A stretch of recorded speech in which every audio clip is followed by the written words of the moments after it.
ਛੋਟੀ ਹੁੰਦੀ ਸਾਂ ਤੇ ਵੱਡੇ ਹੋਣ ਦੇ ख्वाब ਦੇਖਦੀ ਸੀ। ਮੈਂ ਹਰ ਚੀਜ਼ ਨੂੰ ਹਸੀਨ, ਦੁਨੀਆ ਦੀ ਹਰ ਸ਼ੈ ਨੂੰ ਮੁੱਠੀ 'ਚ ਕਰਨ ਬਾਰੇ ਸੋਚਦੀ ਸੀ। ਹੁਣ ਵੱਡੀ ਹੋ ਗਈ ਆਂ ਤੇ ਹਕੀਕਤਾਂ ਨਾਲ ਸਾਹਮਣੇ ਹੋ ਰਹੇ ਨੇ। ਮੇਰੇ ਮਾਪਿਓ ਹੁਣ ਬਜ਼ੁਰਗ ਹੋ ਰਹੇ ਨੇ। ਜੋਸ਼ ਨਾਲ ਜੋ ਝੁਕਦੇ ਨਹੀਂ ਸੀ, ਥੱਕਦੇ ਨਹੀਂ ਸੀ, ਮੇਰੇ ਪਿਓ ਦੇ ਕੰਧੇ ਹੁਣ ਕਮਜ਼ੋਰ ਹੋ ਰਹੇ ਨੇ। ਪੂਰੇ ਘਰ 'ਚ ਭੱਜਦੀ ਫਿਰਦੀ ਸੀ ਜੋ, ਕਿਸੇ ਵੀ ਕੰਮ ਤੋਂ ਬਾਅਦ ਥੱਕਦੀ ਨਹੀਂ ਸੀ ਜੋ, ਮਾਂ ਹੁਣ ਗੋਡਿਆਂ ਦੇ ਦਰਦ ਅੱਗੇ ਹਾਰ ਜਾਂਦੀ।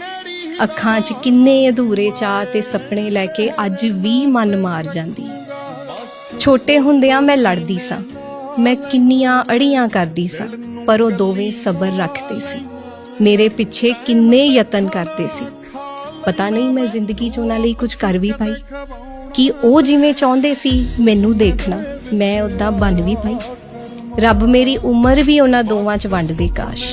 ਉਹ ਮੇਰੇ ਨੇੜੇ ਮੈਨੂੰ ਬੁੱਕਲ 'ਚ ਰਹਿ ਕੇ ਲੈ ਕੇ ਬੈਠੇ ਰਹਿਣ ਕਾਸ਼। ਜੋ ਪਿਆਰ ਤੇ ਇੱਜ਼ਤਾਂ ਦੇ ਬੋਲ ਅੱਜ ਤੱਕ ਨਹੀਂ ਬੋਲੇ, ਉਹ ਬਹਿ ਕੇ ਸਾਵੇਂ ਕਹਿਣੇ ਚਾਹੀਦੇ ਨੇ। ਇਹੀ ਦੁਆ ਹੈ ਮੇਰੀ ਕਿ ਹਰ ਇੱਕ ਦੇ ਮਾਪਿਓ ਤੰਦਰੁਸਤ ਰਹਿਣੇ ਚਾਹੀਦੇ। ਨਾ ਖੋਵੀਂ ਬਨਾ ਹੈ ਖੁਸ਼ੀਆਂ, ਲਕੋਵੀਂ ਪਿਆਰ ਦੇ ਬੂਹੇ, ਨਾ ਢੋਵੀਂ ਵੇ ਰੱਬਾ ਮਾਵਾ, ਨਾ ਖੋਵੀਂ।